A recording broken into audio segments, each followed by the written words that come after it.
Hi friends, അസ്സലാമലൈക്കും. അപ്പോൾ ഇന്നത്തെ നമ്മുടെ റെസിപ്പി എല്ലാവർക്കും വളരെ ഇഷ്ടപ്പെടുന്നതും വളരെ രുചികരമായതും അതുപോലെ തന്നെ വളരെ എളുപ്പത്തിൽ തയ്യാറാക്കാൻ പറ്റിയതും അതിലേറെ ഹെൽത്തിയുമായ റാഗി അപ്പത്തിൻ്റെ റെസിപ്പിയാണ്. നമ്മളിത് മാവ് കൂട്ടി വെക്കാതെ അപ്പം തന്നെ ഉണ്ടാക്കുകയാണ് ചെയ്യുന്നത്. അപ്പോൾ നല്ല സോഫ്റ്റായി റാഗി അപ്പം തയ്യാറാക്കുന്നത് എങ്ങനെയാണ് നോക്കാം. അപ്പോൾ അതിനു മുമ്പ് നമ്മുടെ ചാനൽ ആദ്യമായിട്ട് കാണുന്ന കൂട്ടുകാരൊന്ന് സബ്സ്ക്രൈബ് ചെയ്യുക. അപ്പം നമുക്കിതിലേക്ക് ആദ്യം ആവശ്യമായിട്ടുള്ളത് റാഗിപ്പൊടി തന്നെയാണ്. അപ്പോൾ ഞാനൊരു ഗ്ലാസ് അളവിൽ റാഗിപ്പൊടി എടുത്തിട്ടുണ്ട്. ഇനി നമുക്ക് ഈ ഗ്ലാസിൻ്റെ പകുതിയായിട്ട് നമുക്ക് അവിൽ വേണം. അവിൽ നിങ്ങളെ കയ്യിലില്ലെങ്കിൽ അതിന് പകരം ഒരു 3 ടീസ്പൂണ് ചോറെടുത്താൽ മതി. അപ്പോൾ ഈ റാഗിയുടെ പകുതി അളവിലാണ് നമുക്ക് അവിൽ വേണ്ടത്.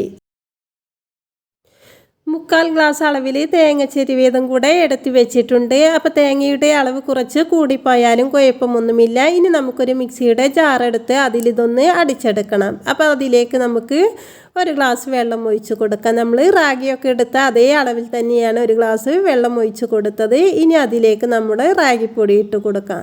അപ്പോൾ നമ്മൾ പൊടി ആദ്യം ഇടുന്നതിന് മുമ്പ് വെള്ളം ഒഴിച്ച് കൊടുത്താൽ മിക്സിയുടെ ജാറിലൊന്നും പൊടി ഒട്ടി പിടിക്കില്ല കേട്ടോ, അടിച്ചെടുക്കുന്ന ടൈമിലൊന്നും. അപ്പം നമ്മളിവിടെ എടുത്ത് വെച്ച എല്ലാ ഇൻഗ്രീഡിയൻസും മിക്സിയുടെ ജാറിലേക്ക് ഇട്ട് കൊടുത്ത ശേഷം ഒന്നടി ഇളക്കി കൊടുക്കാം. 1 മിനിറ്റ് നേരം നമുക്ക് ഈ വെള്ളത്തിൽ ഇത് ഇങ്ങനെ കിടത്താം. കാരണം അവിലൊന്ന് കുതിരാൻ വേണ്ടിയിട്ട്. അതിനുശേഷം ഒരു 1/2 കപ്പ് വെള്ളം കൂടെ ഒഴിച്ച് കൊടുത്തിട്ടുണ്ട്. അപ്പോൾ എല്ലാം നമ്മൾ ആ പൊടി എടുത്ത ഗ്ലാസ്സിന് കണക്കാക്കിയാണ്ടാണ് ഒഴിച്ച് കൊടുക്കുന്നത്. ഇനി നമുക്ക് ഇതിലേക്ക് ആവശ്യമായിട്ടുള്ളത് പഞ്ചസാരയാണ്. അപ്പോൾ ഒരു 2 ടീസ്പൂണ് പഞ്ചസാര നമുക്ക് ഇതിലേക്ക് ചേർത്ത് കൊടുക്കാം. ഇനി ആവശ്യത്തിനുള്ള ഉപ്പ് ചേർത്ത് കൊടുക്കാം. ഒരു 1/4 ടീസ്പൂണ് ഉപ്പ് നമുക്കിതിലേക്ക് ചേർത്ത് കൊടുക്കാം. അപ്പോൾ ഉപ്പ് പാകത്തിന് നോക്കിയിട്ട് ചേർത്ത് കൊടുത്താൽ മതി. ഇനി ഇതിലേക്ക് കുറച്ച് ഈസ്റ്റും കൂടെ ചേർത്ത് കൊടുക്കുന്നുണ്ട്. ഈസ്റ്റ് വളരെ കുറച്ച് മാത്രമേ ചേർത്ത് കൊടുക്കുന്നതുള്ളൂ. ഒരു 1/4 ടീസ്പൂൺ ഈസ്റ്റ് ചേർത്ത് കൊടുത്ത് നല്ലപോലെ ഒന്ന് ഇളക്കി കൊടുത്ത ശേഷം നമുക്കിതൊന്ന് നല്ല സ്മൂത്തായിട്ടൊന്ന് അരച്ചെടുക്കാം. അപ്പം നമുക്കിതൊന്ന് അരച്ചെടുത്ത് വരാം. അപ്പോൾ ഇതേ രൂപത്തിലാണ് നമുക്കിത് കിട്ടിയിട്ടുള്ളത്. അപ്പം നമ്മൾ ചുട്ടെടുക്കുന്ന ടൈമിൽ നമുക്ക് കുറച്ച് ലൂസ് മാവ് വേണമെന്ന് തോന്നുകയാണെങ്കിൽ കുറച്ച് വെള്ളം ചേർത്തൊന്ന് മിക്സാക്കി കൊടുത്താൽ മതി. അതുപോലെ തന്നെ നമുക്കിതിൽ ഉപ്പ് എന്തെങ്കിലും കുറവുണ്ടെങ്കിൽ ഉപ്പൊക്കെ രുചി നോക്കിയിട്ട് ചേർത്ത് കൊടുക്കാവുന്നതാണ്. ഇനി നമുക്കിതൊരു ബൗളിലേക്ക് ഒഴിച്ച് കൊടുക്കാം. അപ്പോൾ ഞാനിത് ചെറിയൊരു ബൗളിലേക്കാണ് ഒഴിച്ച് കൊടുക്കുന്നത്. കാരണം ഇത് പൊങ്ങാൻ വേണ്ടിയിട്ടൊന്നും വെയിറ്റ് ചെയ്യേണ്ട ആവശ്യമില്ല. നമുക്ക് ഒരു 1/2 മണിക്കൂർ റെസ്റ്റ് ചെയ്യാൻ വെച്ച ശേഷം നമുക്കിത് പെട്ടെന്ന് ചുട്ടെടുക്കാവുന്നതാണ്. ഇനി നിങ്ങൾക്ക് 1/2 മണിക്കൂർ വെക്കാൻ ടൈമില്ലെങ്കിലും കുഴപ്പമൊന്നുമില്ല. ഒരു 10 മിനിറ്റൊക്കെ വെച്ച ശേഷം ഒന്ന് ചുട്ടെടുക്കാവുന്നതാണ്. അപ്പോൾ ഇനി ഇതിലേക്ക് കുറച്ചും കൂടെ വെള്ളം ആവശ്യമായി വരും. ലാസ്റ്റ് ടൈമിൽ വേണമെങ്കിൽ നമുക്ക് ചേർത്ത് കൊടുക്കാം. അപ്പോൾ ഇത് അടച്ച് വെച്ച് നമുക്കൊരു 1/2 മണിക്കൂർ റെസ്റ്റ് ചെയ്യാൻ വെക്കാം. അപ്പോൾ 1/2 മണിക്കൂറിന് ശേഷം നമ്മുടെ മാവ് റെഡി ആയിട്ടുണ്ട്. ഇതിലേക്ക് ഞാനൊരു 1/2 കപ്പ് വെള്ളം കൂടെ ചേർത്ത് കൊടുത്തിരുന്നു. അത് വീഡിയോ എടുക്കാൻ വിട്ടുപോയി.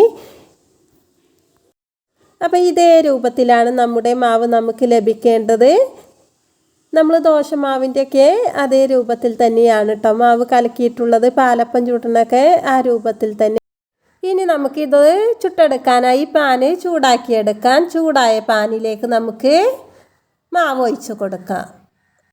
നമ്മളിതിലേക്ക് മാവ് ഒഴിച്ച് കൊടുക്കുന്നത് ഹൈ ഫ്ലെയിമിൽ വെച്ചിട്ടാണ് ഒഴിച്ച് കൊടുക്കേണ്ടത്. ഒഴിച്ച് കൊടുത്ത ശേഷം ഇതുപോലെ ബബിൾസ് വരുന്ന ടൈമിൽ നമുക്ക് ലോ ഫ്ലെയിമിലേക്ക് മാറ്റി കൊടുക്കാം. എന്നിട്ട് മുഴുവനായിട്ടും ബബിൾസ് വന്നതിന് ശേഷം മാത്രം അടച്ച് വെച്ച് കൊടുക്കാം. ഇട്ടൊന്ന് അടച്ച് വെച്ച് കൊടുത്താൽ മതി. അപ്പോഴേക്കും നമ്മുടെ അപ്പം റെഡി ആയിട്ടുണ്ട്. ഇനി ഞാൻ കുറച്ച് വലിയൊരു അപ്പം കൂടെ ചുട്ട് കാണിച്ചു തരാം. അപ്പം നമ്മൾ ഈ നോൺ സ്റ്റിക്കിൻ്റെ ചട്ടി ആയതുകൊണ്ടാണ് ഇതിൽ എണ്ണയൊന്നും പുരട്ടാതെ ഒഴിച്ച് കൊടുക്കുന്നത്.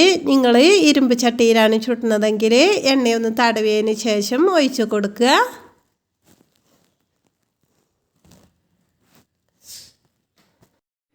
നിങ്ങൾ ഈ റാഗി അപ്പം ഉണ്ടാക്കി നോക്കിയിട്ടില്ലെങ്കിൽ തീർച്ചയായും ഉണ്ടാക്കി നോക്കുക. മക്കൾക്കൊക്കെ ഒരുപാട് ഇഷ്ടമാവും.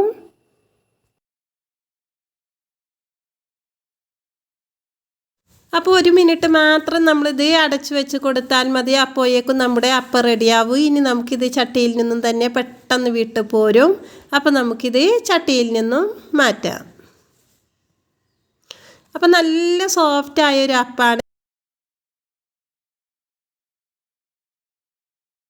ഇനി ഞാനൊരെണ്ണം പാലപ്പ ചട്ടിയിലും കൂടെ ചുട്ട് കാണിച്ചു തരാം. നമ്മൾ സാധാരണ പാലപ്പം ചുടുന്നത് പോലെ നമുക്ക് ഈ മാവ് കൊണ്ടും ചൂടാവുന്നതാണ്.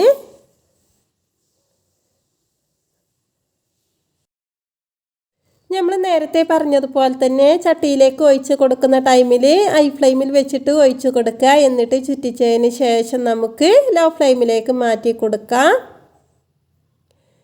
എന്നിട്ട് ഇതുപോലെ മുഴുവനായിട്ട് മോൾസ് വന്നതിന് ശേഷം മാത്രം അടച്ചു വെച്ച് കൊടുക്കാം. അപ്പോൾ കുറച്ച് ടൈം മാത്രം അടച്ചു വെച്ച് കൊടുത്താൽ മതി. നമുക്കിത് മുരിയിച്ച് വേണമെങ്കിൽ അങ്ങനെയും എടുക്കാം, സോഫ്റ്റായിട്ട് വേണമെങ്കിൽ അങ്ങനെയും എടുക്കാം. അപ്പോൾ നല്ല സോഫ്റ്റായ അപ്പങ്ങളാണ് നമുക്കിവിടെ കിട്ടിയിട്ടുള്ളതൊക്കെ.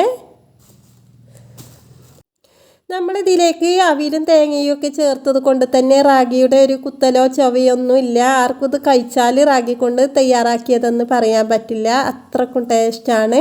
അപ്പം നിങ്ങളിത് ഒരിക്കൽ തയ്യാറാക്കിയിട്ടുണ്ടെങ്കിൽ വീണ്ടും വീണ്ടും തയ്യാറാക്കുക, അത് ഉറപ്പാണ്. അതുപോലെ തന്നെ നമുക്ക് ബ്രേക്ക്ഫാസ്റ്റിനൊക്കെ അരി കുതിർത്തെടുക്കേണ്ട ആവശ്യമൊന്നുമില്ല, നമുക്ക് ഇതുകൊണ്ട് പെട്ടെന്ന് തയ്യാറാക്കാവുന്നതാണ്. അതുപോലെ തലേ ദിവസം തന്നെ മാവ് കൂട്ടി വെക്കേണ്ട ആവശ്യമൊന്നുമില്ല. അപ്പോൾ എല്ലാവരും ഒന്ന് ഒരിക്കലെങ്കിലും തയ്യാറാക്കി നോക്കുക.